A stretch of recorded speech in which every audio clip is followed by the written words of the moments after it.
राजापूर तालुक्यातील साखरी नाटे येथे होत असलेल्या मच्छीमारी जेटी विरोधात मनसेचे जयेंद्र कोठारकर तसेच ग्रामस्थ 1 मे कामगार दिनी रत्नागिरी जिल्हाधिकारी कार्यालयासमोर आमरण उपोषण करणार आहेत।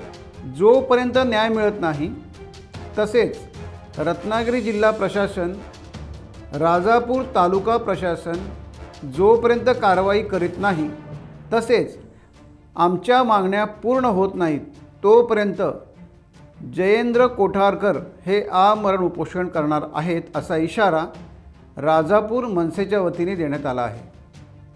सध्या सुरू असलेल्या जेटीचे काम हे अनधिकृत असून सर्व नियम धाब्यावर बसून मच्छीमार व जमीन मालक यांना विश्वासात न घेता दांडगाईने सुरू आहे असे देवेंद्र कोठारकर यांनी म्हटले आहे। मी जयेंद्र कोठारकर, आपल्याला माहितीच असेल 26 जानेवारीला आम्ही पाण्यात उतरून साखरी नाटे तालुका राजापूर जिल्हा रत्नागिरी या ठिकाणी आंदोलन केलं होतं। या आंदोलनाची दखल आपले राजापूर तालुक्याचे प्रांत मॅडम जास्मिन मॅडम म्हणून आल्या होत्या। त्यांनी आमचं आंदोलन थांबवलं आणि सांगितलं तुमच्या मागण्या आम्ही लवकरात लवकर पूर्ण करतो आणि त्या ठिकाणीचं साखरी नाटेचं काम हे थांबवलं होतं। परंतु 6 फेब्रुवारीला पुन्हा ते काम चालू झालं म्हणून मी जलसमाधीचा निर्णय घेतला होता।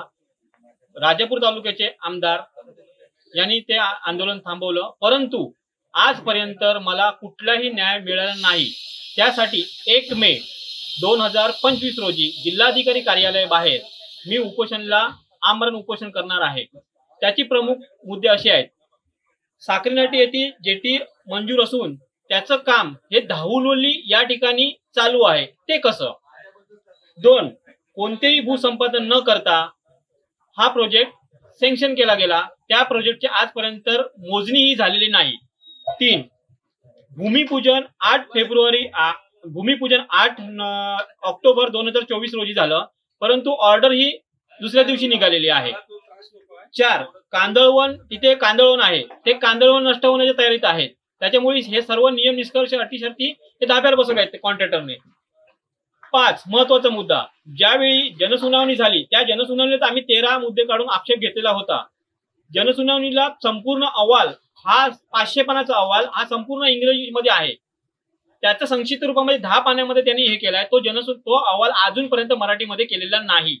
6, मातीचा भराव एवढा केलेला आहे, 70 ते 80 हजार ब्रास माती त्या ठिकाणी टाकली गेली आहे, त्याची कोणतीही रॉयल्टी भरली नाही, फक्त 3000 ब्रास माती तिथे टाकलेली आहे, त्यांच्यावरती कारवाई व्हावी असे अनेक माझे मुद्दे आहेत।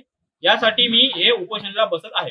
टाइम्स डिजिटलला लाईक करा, शेअर करा, सबस्क्राइब करा आणि बेल आयकॉन दाबायला विसरू नका। Times digital.